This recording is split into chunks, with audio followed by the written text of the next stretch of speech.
आज है 31 जनवरी 2024 दिन बुधवार। Welcome back to clean news UP. चलिए देखते हैं उत्तर प्रदेश की 25 फटाफट बड़ी खबरों को।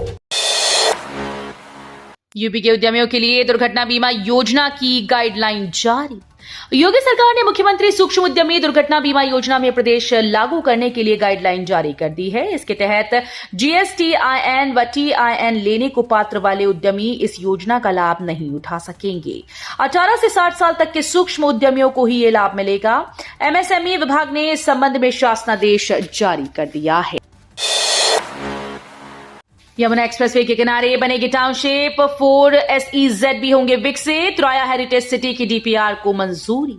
यमुना प्राधिकरण आगरा में यमुना एक्सप्रेसवे के किनारे 10,500 अर्बन सेंटर विकसित करेगा। पहले चरण में इंटीग्रेटेड टाउनशिप विकसित की जाएगी। इसमें 4 स्पेशल इकोनॉमिक जोन होंगे। इसमें इलेक्ट्रॉनिक्स मैन्युफैक्चरिंग हब पर जोर रहेगा। यमुना प्राधिकरण के सीईओ डॉक्टर अरुणवीर सिंह ने बताया कि टाउनशिप की रूपरेखा तय करने के लिए विशेषज्ञ कंपनी तय हो गई है। यूपी के घनी आबादी वाले इलाकों में बिजली सप्लाई होगी बेहतर। लगने जा रहे ई हाउस सब स्टेशन। घनी आबादी वाले शहरी इलाकों में जहां बिजली वितरण के लिए 33/11 केवी विद्युत सब स्टेशन के लिए जमीन की उपलब्धता में दिक्कतें हैं, वहां पर ई हाउस सब स्टेशन स्थापित किए जाएंगे। इस तरह का पहला प्रयोग वाराणसी में होगा। ई सब स्टेशन के बारे में विस्तार से जानने के लिए बिजली महकमे की 3 सदस्यीय टीम बिहार की राजधानी पटना भेजी जा रही है। राम मंदिर की सुरक्षा में लगे जवानों के लिए घर बनाएगी सरकार। गृह विभाग को मिली जमीन। शासन ने अयोध्या जिले में स्थित माध्यमिक शिक्षा विभाग की 18.08 एकड़ जमीन गृह विभाग को निःशुल्क देने का फैसला किया। इस जमीन पर श्री राम जन्मभूमि मंदिर की सुरक्षा में तैनात जवानों के लिए आवासीय भवन समेत अन्य इंतजाम किए जाएंगे। प्रमुख सचिव मुख्यमंत्री संजय प्रसाद ने सोमवार को इस संबंध में शासनादेश जारी किया। जिलाधिकारी अयोध्या को भेजे गए शासनादेश में कहा गया कि माध्यमिक शिक्षा विभाग के स्वामित्व की 18.08 एकड़ जमीन पर प्रदेश विशेष सुरक्षा बल, पीएसी और अन्य संस्थानों की स्थापना के लिए लोक हित में गृह विभाग को निःशुल्क हस्तांतरित करने का फैसला किया गया। फसलों के नुकसान का मुआवजा देने में लापरवाही बरतने पर सीएम योगी ने 17 जिलों के एडीएम से मांगी जानकारी। मुख्यमंत्री योगी आदित्यनाथ ने एक बार फिर से लापरवाह अधिकारियों के खिलाफ कड़ा एक्शन लिया है। क्षतिग्रस्त फसलों का मुआवजा देने में लापरवाही बरतने पर सीएम योगी ने नाराजगी जताते हुए 17 जिलों के अधिकारियों से जवाब तलब किया है। दरअसल मुख्यमंत्री योगी आदित्यनाथ ने हाल ही में विभिन्न आपदाओं से क्षतिग्रस्त हुई फसलों के मुआवजे और अन्य राहत को लेकर समीक्षा की।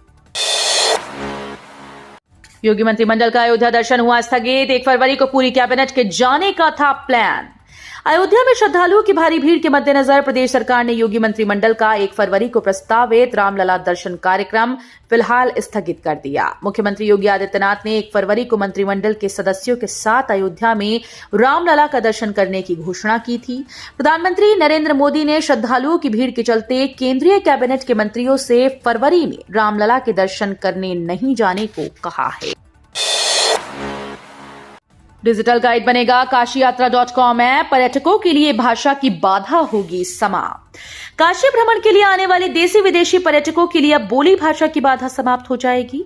पर्यटकों की सुविधा के लिए काशीयात्रा.com ऐप जल्द ही लॉन्च होगा। यूपीपीसीएल के विशेषज्ञ धार्मिक विशेषज्ञों के साथ इस ऐप को बनाने में जुटे हैं। आज तक जमा होंगे परास्नातक परीक्षा के फॉर्म। महात्मा ज्योतिबा फुले रोहिलखंड विश्वविद्यालय बरेली से परास्नातक परीक्षा फॉर्म भरने की तिथि दोबारा बढ़ा दी। अब छात्र आज 31 जनवरी तक फॉर्म जमा कर सकेंगे। परीक्षा नियंत्रक संजीव कुमार ने बताया कि एमए, एमकॉम व एमएससी की संस्थागत बैक परीक्षा के फॉर्म 10 जनवरी से भरे जा रहे हैं। छात्र हित को देखते हुए फॉर्म भरने की तारीख दूसरी बार बढ़ाई गई। सरपट भागने को तैयार आगरा मेट्रो सुबह 6 से रात 10 बजे तक हर 5 मिनट में मिलेगी। उत्तर प्रदेश के आगरा में मेट्रो ट्रेन यात्रियों के लिए शुरू हो जाएगी। हर 5 मिनट पर स्टेशन से ट्रेन मिलेगी। सुबह 6 से रात 10 बजे तक मेट्रो ट्रेन का संचालन होगा। Uttar Pradesh metro rail corporation ने इसकी प्रस्तावित समय सारणी शासन को भेज दी है।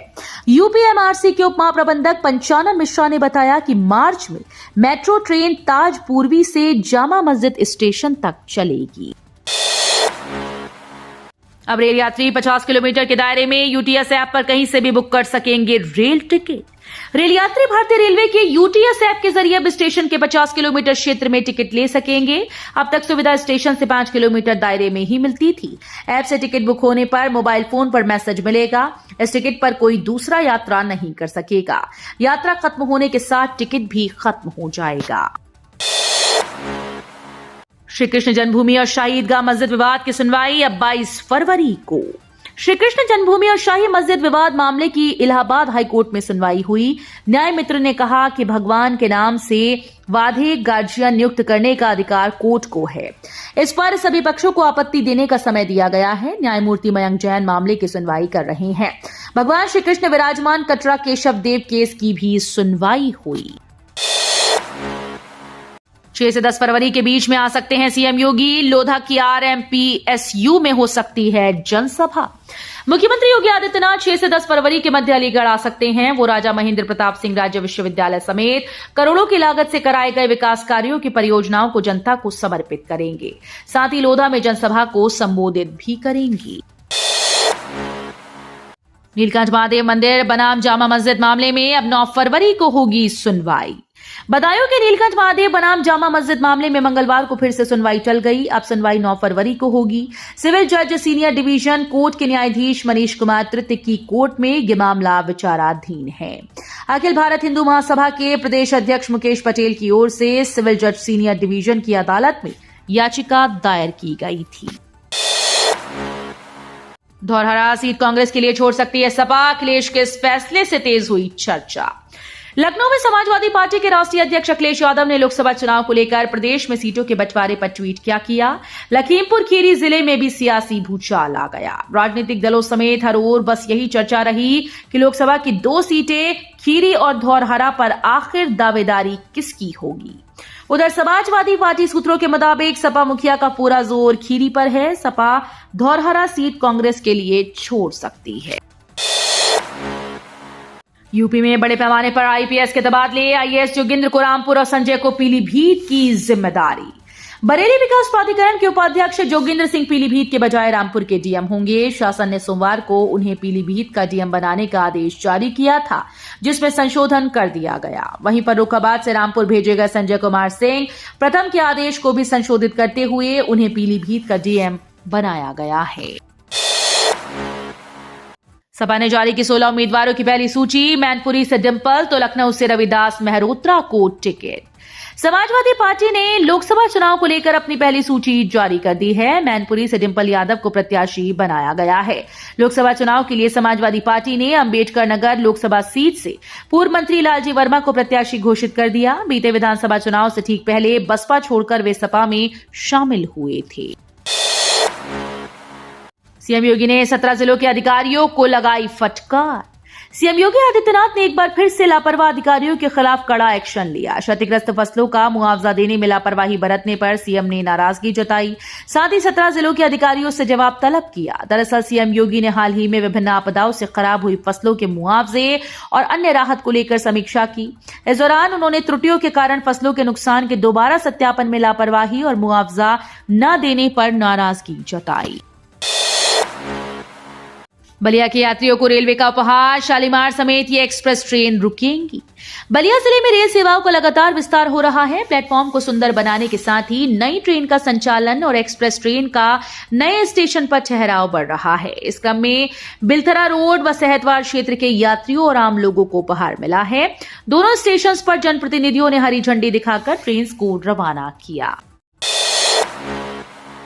स्नातक में 45% से कम अंक तो टीजीटी बायो विज्ञान में भर्ती नहीं।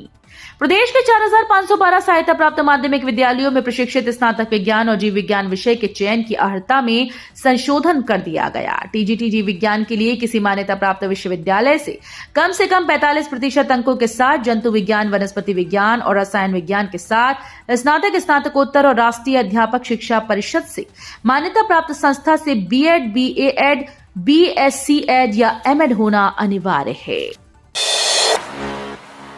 प्रयागराज टेंट कॉलोनी का पता नहीं। महाकुंभ की बुकिंग शुरू। प्रशासन में मची खलबली। महाकुंभ 2025 के लिए प्रयागराज में टेंट कॉलोनी की बुकिंग होने लगी है। संगम के आसपास इलाके से टेंट कॉलोनी के लिए ऑनलाइन प्रचार हो रहा है। टेंट कॉलोनी संचालकों ने टेंट के किराए की दरें भी तय कर दी। इसकी जानकारी होने पर पर्यटन विभाग में खलबली मच गई है।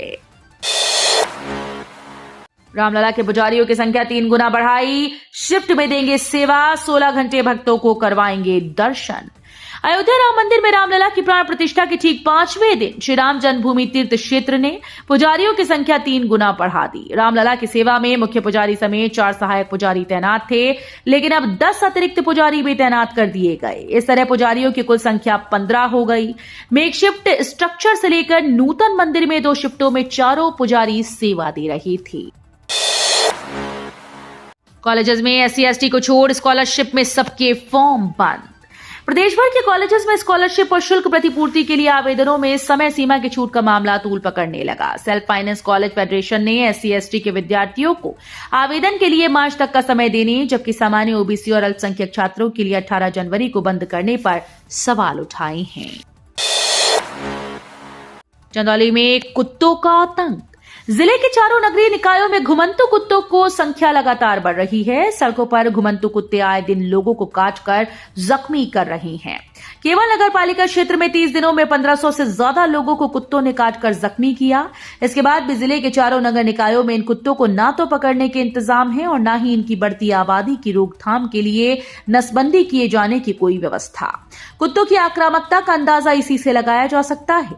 राजकीय महिला चिकित्सालय में प्रतिमाह 1,500 से अधिक लोग एंटी रेबीज का इंजेक्शन लगवाने पहुंच रहे हैं। निवेश प्रस्ताव को धरातल पर उतारने में जुटी योगी सरकार, गीडा, यूपीडा और नोएडा ने भी कसी कमर। अयोध्या में रामलला प्राण प्रतिष्ठा के आयोजन के बाद यूपी सरकार अब ग्राउंड ब्रेकिंग सेरेमनी यानी GBC को लेकर जुट गई है। सभी विधायकों को दिए गए लक्ष्य से अधिक निवेश जुटाने के निर्देश दिए गए हैं। इसी क्रम में यूपी के सभी प्राधिकरण लक्ष्य प्राप्ति की दिशा में तेजी से काम कर रही हैं, जिसमें यमुना एक्सप्रेसवे औद्योगिक विकास प्राधिकरण ने GBC के लिए निर्धारित लक्ष्य को 100% से अधिक हासिल कर लिया है। 1,37,000 सैलरी, खाना रहना फ्री। इजराइल के लिए यूपी के 4100 कुशल श्रमिकों का चयन। फिलिस्तीन के साथ लड़ाई में श्रमिकों की कमी झेल रहे इजराइल को फिर से चुस्त दुरुस्त करने के लिए इंडिया के 2 राज्यों यूपी और हरियाणा से कामगारों का चयन हो रहा है। इस कड़ी में यूपी से 4100 कुशल श्रमिकों का चयन इजराइल के लिए किया गया। इन श्रमिकों में वेल्डिंग, टाइल्स, राजगिरी, बढ़ई आदि पर परखने के बाद चुना गया है। तो ये थी आज की 25 फटाफट बड़ी खबरें। अगर आपको न्यूज पसंद आई हो तो वीडियो को लाइक और शेयर जरूर करें। धन्यवाद।